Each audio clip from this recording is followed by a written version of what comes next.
and Oddworld.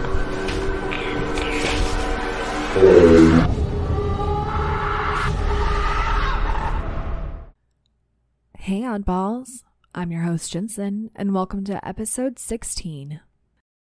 I hope you guys are soaking in this spooky month.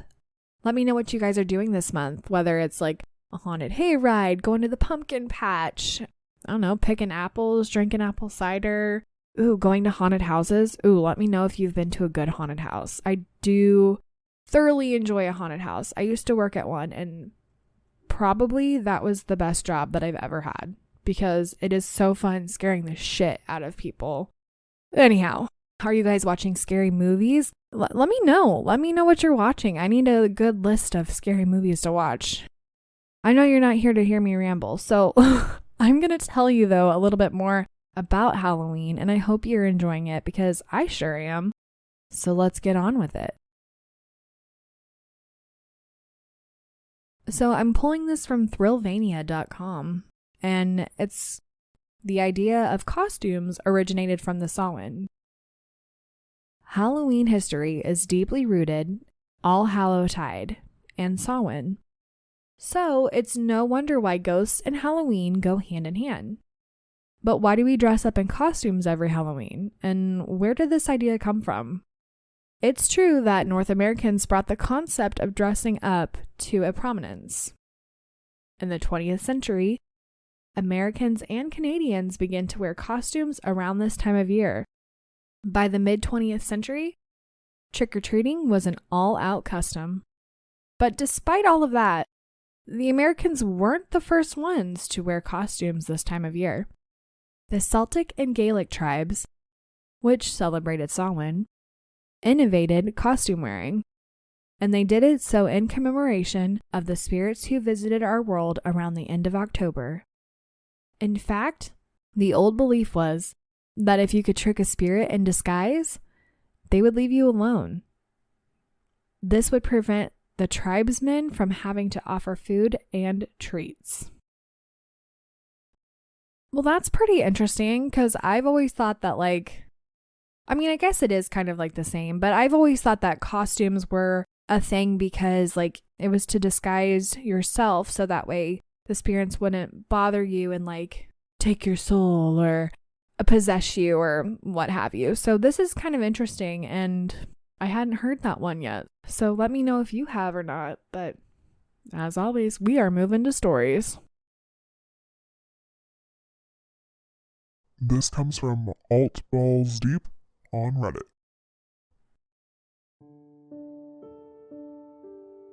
Up until the age of 10, I lived in a suburban neighborhood in Sacramento.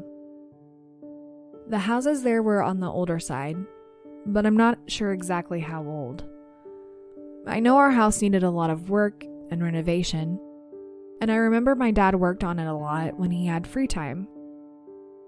While nothing strange happened inside the house, there was something rather odd about the tree in our backyard.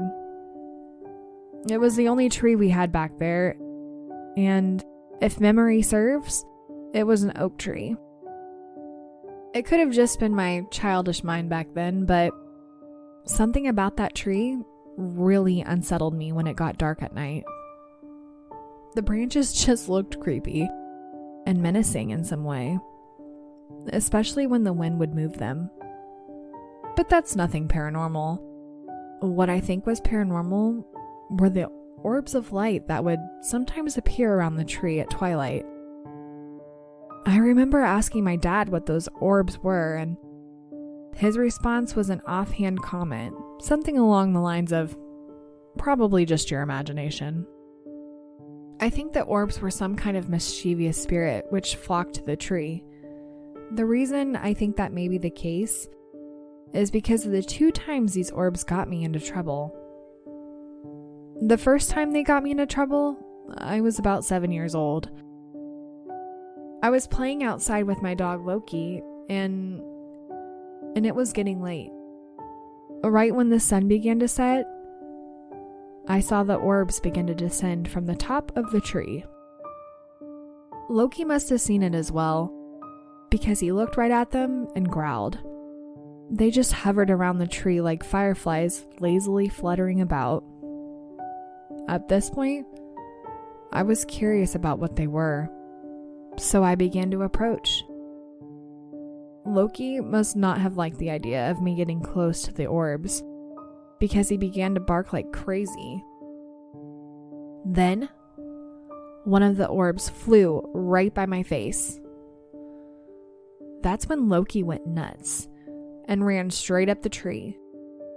He began to bark so viciously that my dad came out and yelled at him.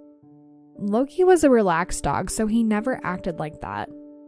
When my dad finally got him to calm down and come inside, he lectured me, telling me not to get the dog so worked up when we played together.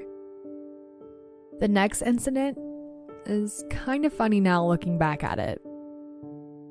Just a year before we moved out of the house, when I was 9 years old, the orbs appeared one evening when I was outside making dirt roads for my toy cars. Dad must have wanted me to play outside that day so he could have some alone time with my mom. When the orbs appeared, they seemed unusually playful in the way they flew around the tree. It was almost like they were taunting me or asking me to follow them. One of them flew right up to my face again. Since Loki was inside this time, I decided to play along and follow the orb around the tree. It then flew off to the side of the house, a narrow space between the fence and my parents' bedroom. While chasing the orb, it flew right by my parents' window before stopping and disappearing. That's when I noticed my parents through the window, half undressed and staring at me in shock. After hearing my mother shriek from the top of her lungs, my dad stormed out to scold me, like I had never been scolded before. The orbs only appeared a few more times after that before we moved, and I ignored them. I still believe they were some sort of mischievous spirit looking to cause trouble.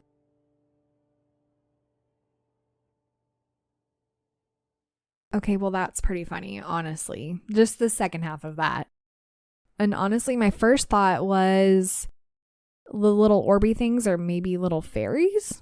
I don't know. I'm going to look on Piper's TikTok. It's this girl that I follow.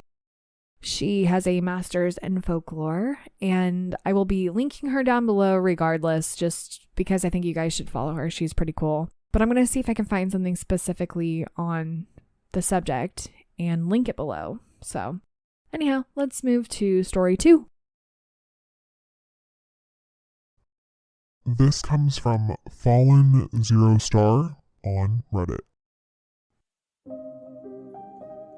I had a Jack Russell named Lulu a couple years back that passed away.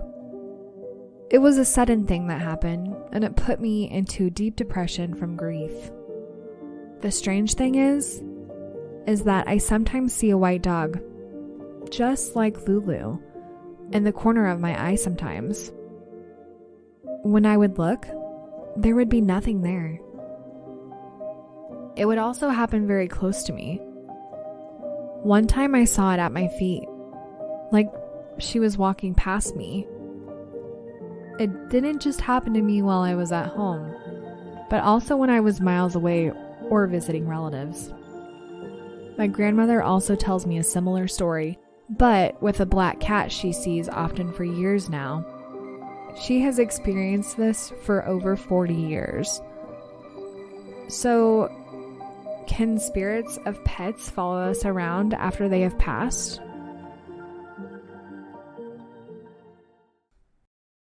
So, I'm going to say yes to this one because I have seen a dog run under my bed.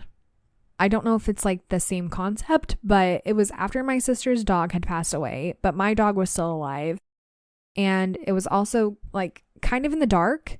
So I was like fully convinced that there was a dog under my bed, to the point where I flipped my light on and was like, come on, let's go, get out. And I even looked under the bed and there was no dogs. At my mom's house, There are plenty of cats that are buried in the backyard. We're cat people. And I want to say my mom has had an experience with feeling like a cat jump up or something. And I swear I probably have too. I don't know. But yes, I think our pets are around even when they pass. I feel like they are just like human spirits. They're still here if they choose to be here. If they don't, however all that works, I would say yes. But what do you guys say? Do you have a similar experience? Let me know. I love these little short ones. It's really sad, but like they're really good at the same time. So as always, I hope you guys enjoyed this episode. And well, it's an odd world after all. Oddballs, go follow us on It's an Odd World After All podcast on Instagram and Facebook.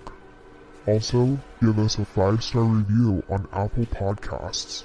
If you have a story you would like to share, email us at itsanOddWorldAfterAll@gmail.com or message us on one of our social platforms. Don't forget to share us with your family and friends. And check out our website, itsanOddWorldAfterAll.com.